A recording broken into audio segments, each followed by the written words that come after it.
Muito bem, então estamos retornando aqui. Vamos dar continuidade ao nosso curso e estamos estudando hermenêutica. Na verdade, já estamos na parte 2 da hermenêutica e hoje vamos então dar continuidade ao estudo dos gêneros literários. E hoje vamos ver profecia e revelação. Profecia e revelação, revelação ou linguagem apocalíptica. Então, essa é a intenção nossa nesta aula, esse é o nosso objetivo. Apenas relembrando aí a definição de gênero literário, vejam aí que gênero literário é o conjunto de textos e de formas literárias e de conteúdos específicos. Portanto, identificar o gênero literário é o primeiro passo para uma boa interpretação, pois para cada gênero temos métodos de interpretação diferentes. Então, a ideia desta disciplina é exatamente estar mostrando para vocês a importância dos gêneros para que possamos entender melhor cada gênero e daí interpretar também da melhor forma possível esses gêneros. Aí nessa tabelinha em azul foram os gêneros que nós já estudamos. Já estudamos narrativa histórica, estudamos a lei, estudamos a hipérbole ou exagero e estudamos poesia. E hoje então nós vamos estudar profecias em verde aí e lá embaixo literatura apocalíptica, que também é chamado de revelação. Ok, então vamos lá, caminhando aí para a profecia. Vamos estudar a profecia. Então, definindo profeta e profecia, primeiramente, vejam que profeta é alguém enviado por Deus com uma profecia, ou seja, uma mensagem da parte de Deus. Então, nós temos vários versículos aí que falam a respeito do profeta. Eu separei apenas Jeremias 1, de 4 a 10 e Mateus 23, 24. Não vamos lê-los, mas apenas para vocês entenderem que realmente a Bíblia possui, a Bíblia apresenta, vamos dizer assim, essa pessoa que é o profeta, né? Na verdade, no Antigo Testamento, nós temos 3 ofícios importantes, né? O profeta, o rei e o sacerdote. E esses 3 ofícios, eles foram completos na pessoa do Senhor Jesus Cristo. E a profecia é o pronunciamento guiado pelo Espírito. Então, no Antigo Testamento, principalmente, e no Novo também, logicamente, mas o profeta do Novo Testamento, como nós vamos ver, ele tem uma característica diferente do profeta do Antigo Testamento. Lá no Antigo Testamento, o critério para um profeta ser considerado o profeta de Deus era que a palavra que ele predissesse cumprisse 100%. Então, esse era o critério divino. Se a profecia ela não se cumprisse totalmente, 100%, aquela palavra não era uma palavra de Deus. Tá? Então, a profecia nada mais é do que essa palavra guiada pelo Espírito Santo. E o profeta era considerado, então, boca de Deus. Muito bem. Tipos de profecias que nós encontramos. Vejam lá. No item 1, a profecia exortativa. Nós encontramos exemplos em Jeremias 25, de 4 a 11, que nós também não vamos ler. Profecia preditiva, que tem a função de prever o futuro. A exortativa, na verdade, é aquela palavra que Deus vem para corrigir, para chamar a atenção do povo. Se você ler Jeremias, o livro de Jeremias foi voltado exatamente para Deus combater a idolatria do povo. Então, Jeremias, quando vinha, ele vinha com uma palavra dura, tentando trazer o povo a uma reflexão para que eles deixassem o pecado da idolatria. Foi exatamente Jeremias que profetizou os 70 anos de cativeiro na Babilônia, por causa da idolatria. E como o povo não obedeceu, cumpriu-se os 70 anos de cativeiro da Babilônia, e o povo então foi levado cativo em 586 a.C., quando Nabucodonosor e seu exército invadiu Jerusalém e levou cativo os judeus para a Babilônia. E ali eles ficaram 70 anos. Foi exatamente nesse período que nós tivemos aqueles meninos como Daniel, Esdras, Neemias, né? Quando eles foram levados, eles eram crianças ainda e foram, então, levados também para o cativeiro lá na Babilônia. Então, Jeremias, a profecia dele era uma profecia exortativa, no sentido de dar um conselho, mas também de correção. Então, aí nós temos esse tipo de profecia bastante característica no Antigo Testamento. O segundo item aí, a profecia preditiva, você também vai encontrar no Antigo Testamento, principalmente Isaías.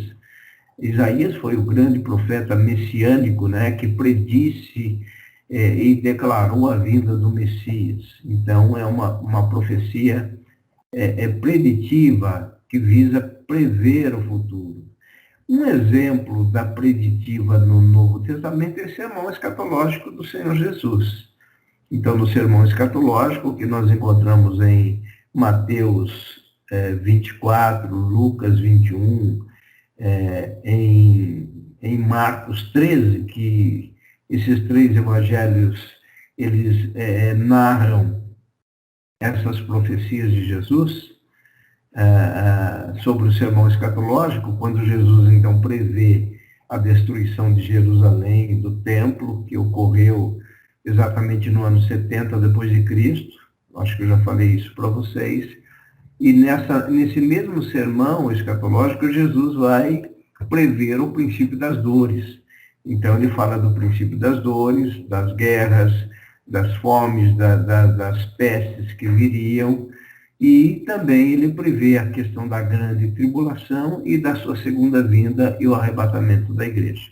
Então, é uma profecia preditiva.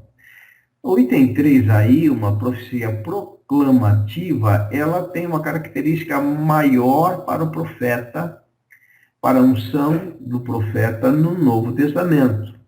Então, essa profecia proclamativa é aquela decorrente da ministração da palavra de Deus, da exposição da Bíblia. Então, na verdade, essa profecia proclamativa, quando o mensageiro de Deus ele traz um sermão, principalmente um sermão expositivo. O que é um sermão expositivo?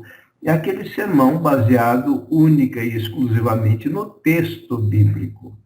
Tá? Não é nem tanto um sermão temático e nem um sermão textual. O sermão temático é aquele sermão, geralmente, em que o pastor ele dá um tema e, em cima do tema, ele desenvolve o seu sermão.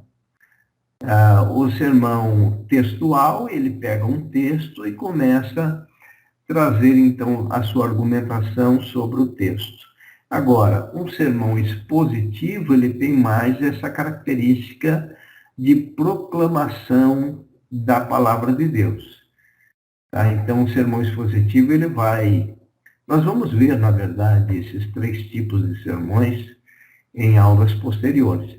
Mas o sermão expositivo, ele vai pegar o texto, vai analisar a perícope, como nós já falamos um pouquinho de perícope, e sobre aquela perícope, com início, meio e fim, ele desenvolve toda a sua pregação. Isso aí, então, estaria mais dentro da profecia do Novo Testamento. É uma explicação do texto.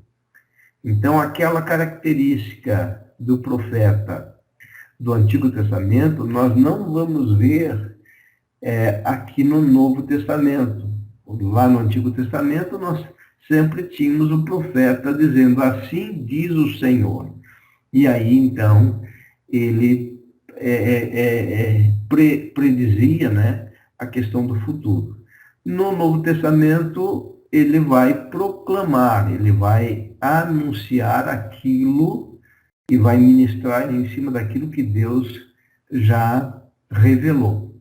Então, essa é a ideia do profeta no Novo Testamento. Então, nós não temos mais aquele profeta com aquelas características do Antigo Testamento. Na verdade, o último profeta do Antigo Testamento foi João Batista. Então, depois de João Batista, nós não vamos ver mais profetas com aquelas características. Então, quando você pega os evangelhos, as narrativas dos evangelhos, quando você pega o livro de Atos e as cartas paulinas e as demais cartas, você não encontra mais aquela característica daquele profeta, então, que era a boca de Deus e dizia, assim diz o Senhor. Ok?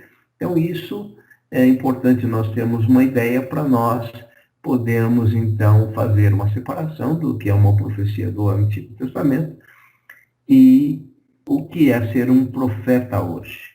Então, quando nós analisamos, por exemplo, Efésios 4:11, nós encontramos ali 5 ministérios ou 5 ofícios. Nós encontramos os profetas, ou melhor, nós encontramos ali na ordem apóstolos, profetas, evangelistas, pastores e mestres. Então, a igreja, ela nasceu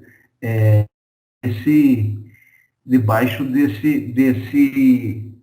desse ministério quíntuplo, vamos dizer assim.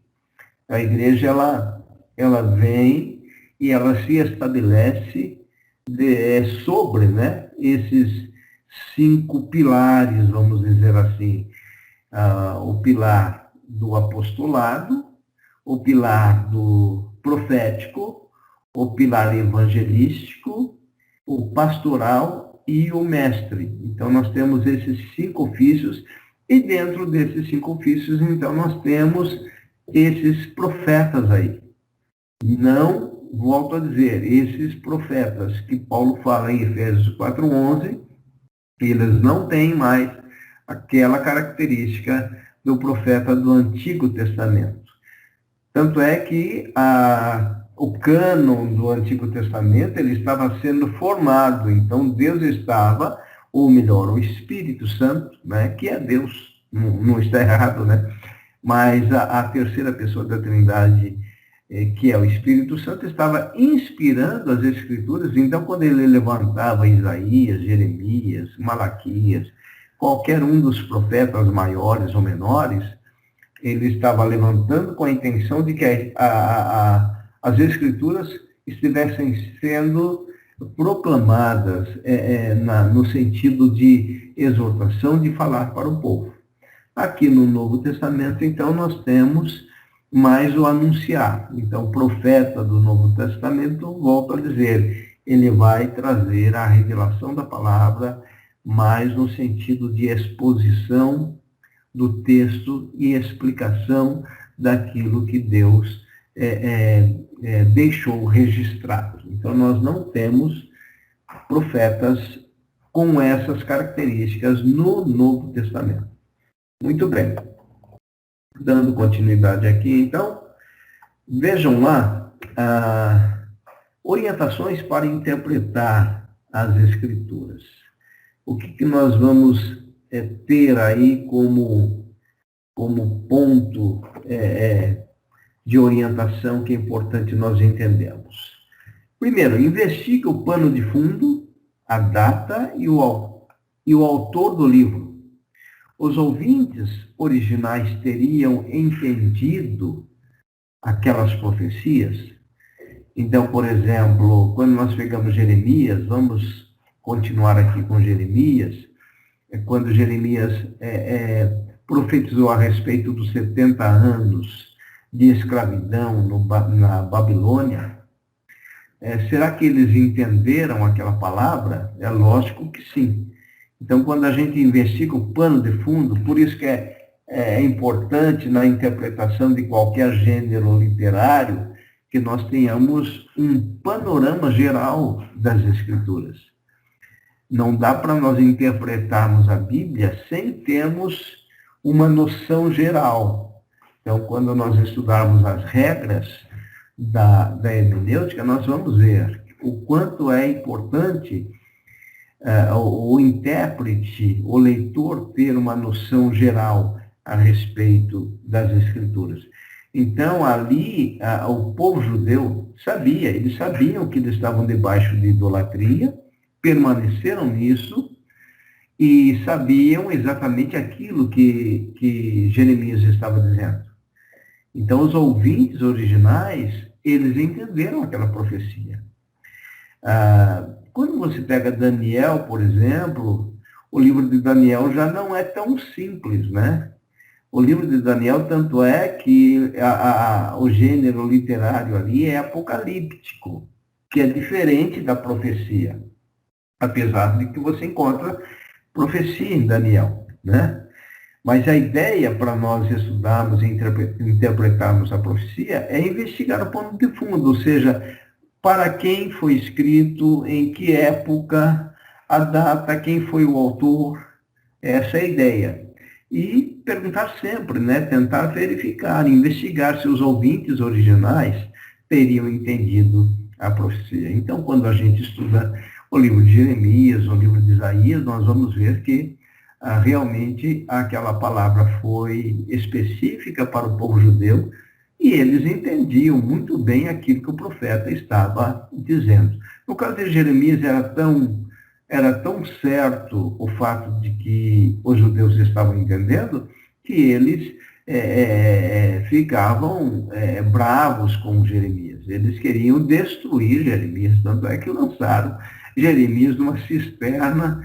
Se você ler, você vai ver a revolta deles contra Jeremias, né? Mesmo assim, não se arrependeram e foram para a Babilônia, debaixo do exílio de Nabucodonosor e todo o exército dos caldeus ali na época, em 586 a.C. E tem dois aí, presta atenção ao contexto. Novamente, o contexto é fundamental, não somente para esse gênero literário profecia, mas para todos os gêneros. Comparar o texto a qual profecia se refere com outras traduções. Então, o que é recomendável? Nós temos várias traduções. E hoje, principalmente hoje, mesmo que você não tenha uma biblioteca digital, se você procurar no Google, por exemplo, vamos lá, vamos supor que a gente vai estudar Jeremias, Isaías 6. Isaías 6. Você pode procurar Isaías 6 na Almeida Revista e Atualizada. Então, ali no Google, você vai ter a Bíblia e na Almeida Revista Atualizada. Depois você procura na NVI ou na King James ou em qualquer outra versão, você vai ter ali o texto pronto para você ler e comparar. Tá? Então, essa é a ideia. Porque muitas vezes, na Almeida Revista e Atualizada, o texto ele é mais voltado para uma característica literal. E quando você pega esse mesmo texto na Nova Versão Internacional, você vai ver que é uma linguagem mais contemporânea, que é mais fácil de entendimento.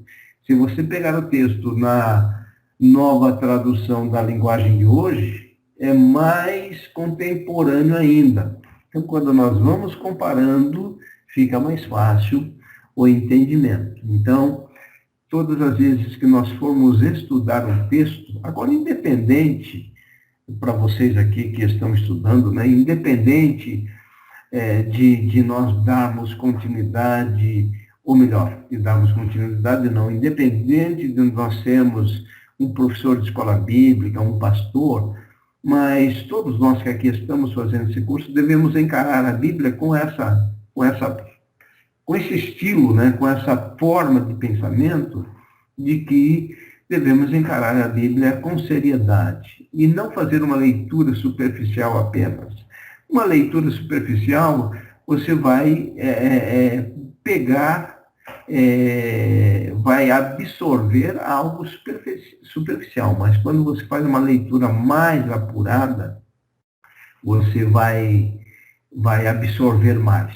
Essa é a ideia aqui. Então, por exemplo, quando nós estamos num plano de ler a Bíblia em um ano, isso é bom. Entretanto, é uma leitura corrida. Ela não tem, assim, muita característica de você buscar uma interpretação mais profunda. Porque se você for ler a Bíblia como ela deve ser lida, é impossível você lê-la em um ano. Então, precisaria ser estudada, ruminada, você precisaria ler em várias versões e, inclusive, fazendo anotações. Aí sim, nós estaríamos buscando uma boa nutrição espiritual. Então, atenção no contexto, comparar as várias versões para, então, entendermos a profecia. Essa é a ideia de se estudar a profecia.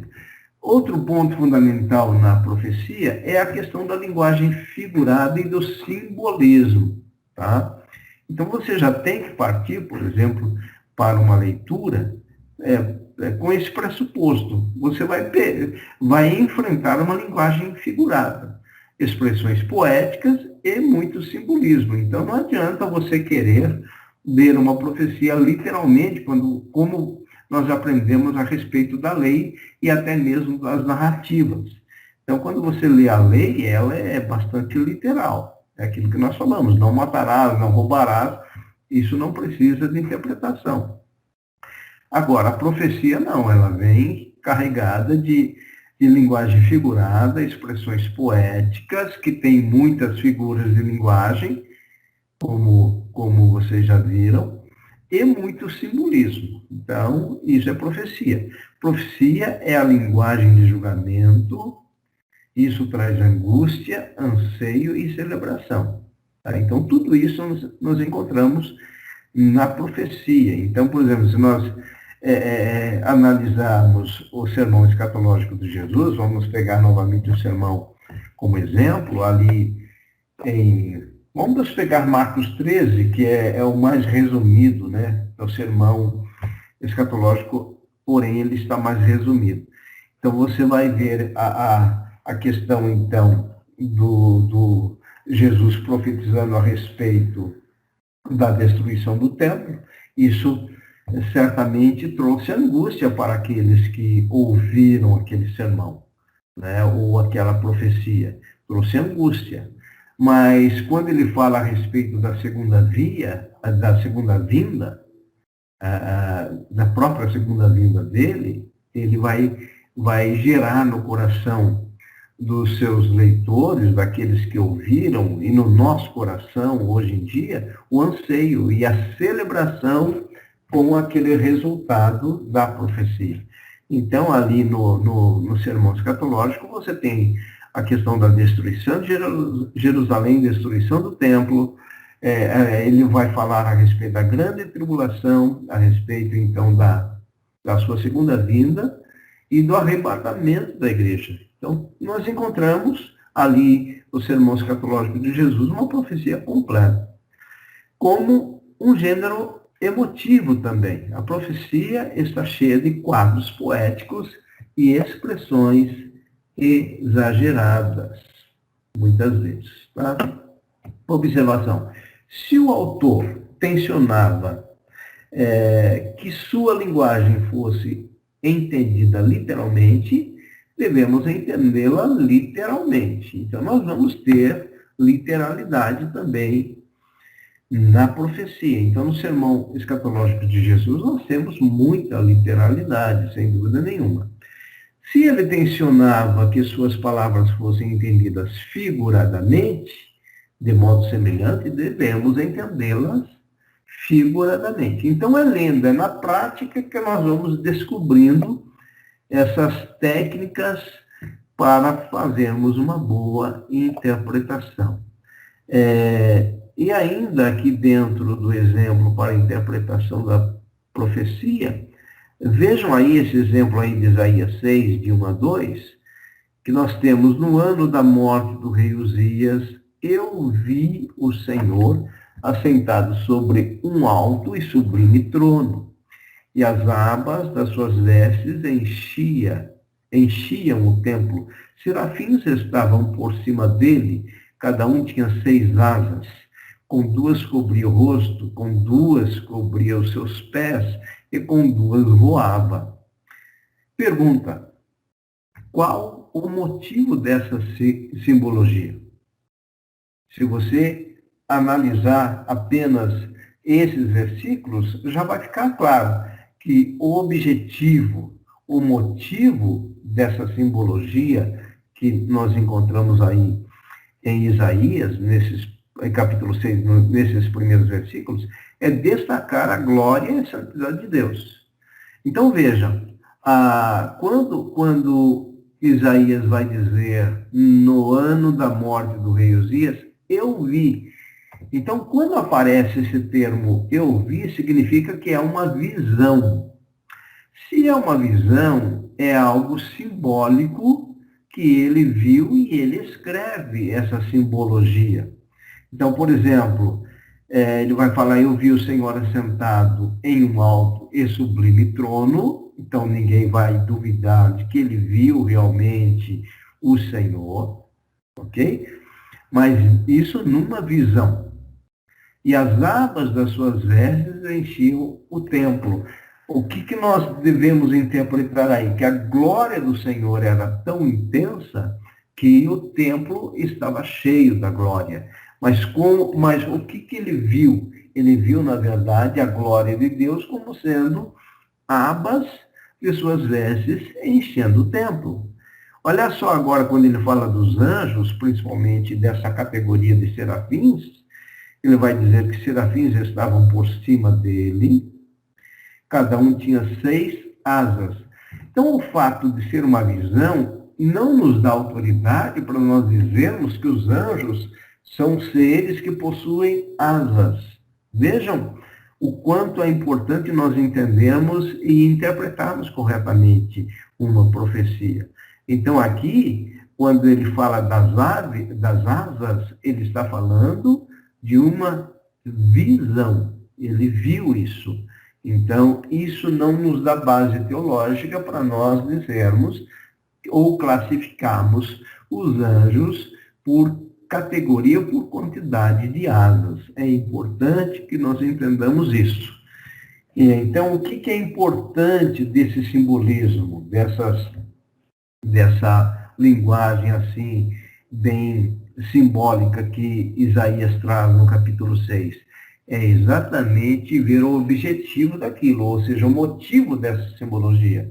Então, o motivo implícito aí nesse texto é exatamente destacar a glória e a santidade de Deus. Tanto é que esses mesmos anjos, eles vão proclamar a santidade de Deus, dizendo, então, santo, santo, santo é o Senhor. Então, é essa a ideia de uma profecia, para vocês verem o quanto uma profecia tem essa característica bastante simbólica, muitas vezes. Ok, pessoal? Então, assim, nós vamos parando aqui nessa primeira parte da aula e voltamos logo mais com a segunda parte.